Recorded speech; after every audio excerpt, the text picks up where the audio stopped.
Hey, what is going on guys? My name is Gamertag and I'm back for another Fortnite video.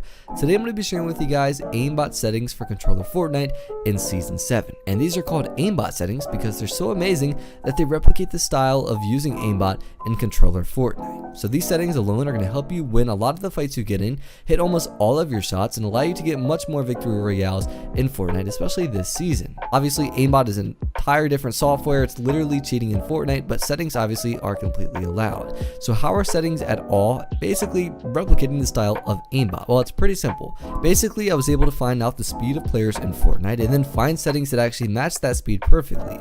And essentially, to give you a quick scenario that will make you understand this a bit more. Let's say you're playing in a solos game and someone's running in front of you at full speed. Well, using these settings, you'll be able to track them better than any other settings you could possibly use. Like, these were literally revolved around the premise and idea to match player speeds in the game. So these settings are perfect for ARs, shotguns, even snipers to an extent, as long as you're able to hit your shots and kind of judge the distance on that. And before we get into this video, I do want to announce that I am doing a giveaway. It's actually going to be a 5,000 V-Buck giveaway. So all you have to do is simply leave a like down below. Make sure to use support a creator code ending-gamertag in the item shop, which is on the screen now.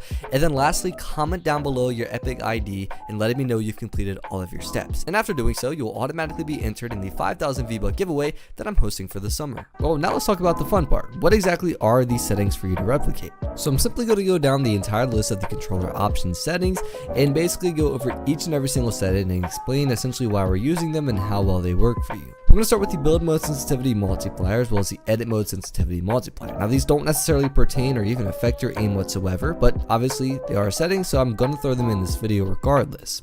So for the build mode sensitivity multiplier, you want to have this at a 2.3, and you actually want to have a 2.3 as well for the edit mode sensitivity multiplier. Next is going to be our advanced look sensitivity settings, and what this will impact in terms of our aim is going to be our hip fire accuracy, or when you're not aimed down sights with an item. So realistically speaking, a lot of times when you're using items such as the pump shotgun, tactical shotgun, as well as SMGs, you're not aiming down all the time. You're likely hip firing majority of the time, so that's essentially what will be impacted by these settings. So our look horizontal speed and look vertical speed are both going to be set to a 50%, and all the settings below this are going to be set to a 0. So the turning horizontal boost, turning vertical boost, as well as turning boost ramp time are all set at the very minimum at 0% in 0.00 seconds. Now going back to the look horizontal and look vertical speeds, these being set to 50% are likely much higher than what you use or what the majority of Fortnite players are used to. To give you a general idea of what's common, well, 14% is actually the recommended amount, so to raise these up to 50% might seem rather counterintuitive, but it'll make a bit more sense as we go on in the settings. So going downwards, we're now moving our way into the advanced aim down sights sensitivity, or ADS. And unlike the previous settings, this is going to refer or rather impact your aim when you are aim down sights. So when you're holding left trigger or L2, well, this is what will be affected. So our ADS look horizontal speed is going to be set to an 8%, and our ADS look vertical speed is also going to be set to an 8%. Our ADS turning horizontal boost is going to be set at a 10%, and our ADS turning vertical boost is also going to be set at a 10% with a 0.00 seconds turning boost ramp time. So this is where the aimbot portion really kicks in. This section right here, the aim down sight sensitivity, is where you're going to feel that impact and definitely going to notice the emphasis on how much better your aim is after changing to these settings. Now, our ADS look horizontal and vertical speed are actually a lot lower than the recommended amount. Just like the previous one, 15 to 16% is about the recommended amount, or rather what the average user uses. So to lower this to an 8% might seem a bit ridiculous, but there is a deeper meaning behind this, and this will be uncovered in the next section, this being the advanced sensitivity area. So our look dampening time is actually going to be lowered all the way to a 0.00 seconds, believe it or not.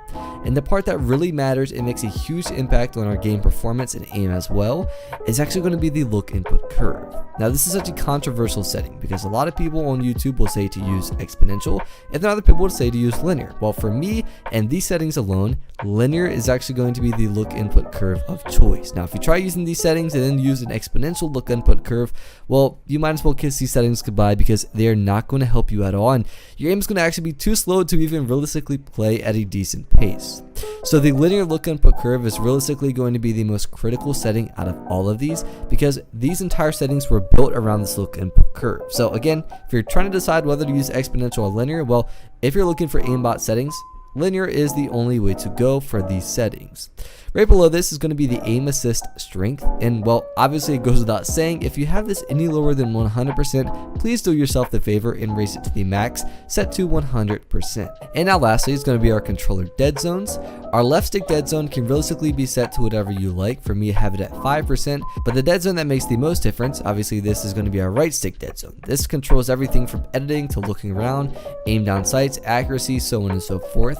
I recommend you have this anywhere from an 8% to 12%. For me, I use 10%, but sometimes I might lower it to 8 or even raise it to 12 at any given time.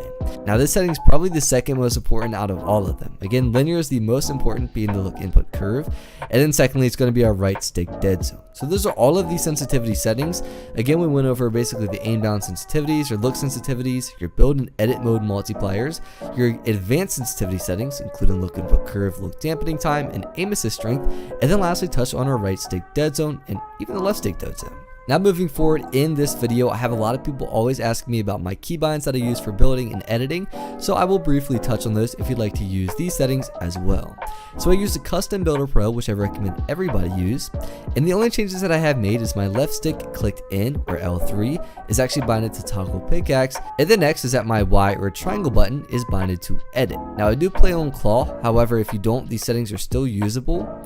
Again, the left analog stick clicked in is toggle pickaxe, and then my Y or triangle is then binded to edit. Now there is a bit more to it. So when you go to your edit controls, generally speaking, when you make an edit with these settings, you might think that you would press Y or triangle to edit and then confirm with B or circle, like majority of Fortnite players use. Well, I've actually created my own method where I use Y or triangle to edit. However, my confirm button is actually binded to LT, which is left trigger, or L2. So whenever I make an edit, I initiate the edit by clicking Y or triangle immediately. I then will select the tiles with right trigger and then confirm it with left trigger. This allows me to basically edit and then confirm it simultaneously, allowing for, well, the quickest edits that you can possibly make on controller. So there you have it. Those are all of the aimbot settings that you can use to replicate the style of aimbot in Fortnite on controller and in this season. A lot of times Fortnite will make updates where they try to change the settings, and sometimes these might not be that great in the near future. So likely whenever that happens, I will then post an updated video. So make sure you are subscribed and stay tuned for that. Now if you enjoyed this video or found it helpful, a like would be beyond appreciated down below. And of course on the contrary, if you genuinely disliked today's video, then by all means feel free to leave a dislike as well. And if you're new around here and would like to see more Fortnite content like this in the future, feel free to subscribe as well as turning on those post notifications. Nonetheless, my name is Gamertag. Thank you all for watching today's video, and I'll see you tomorrow. Adios.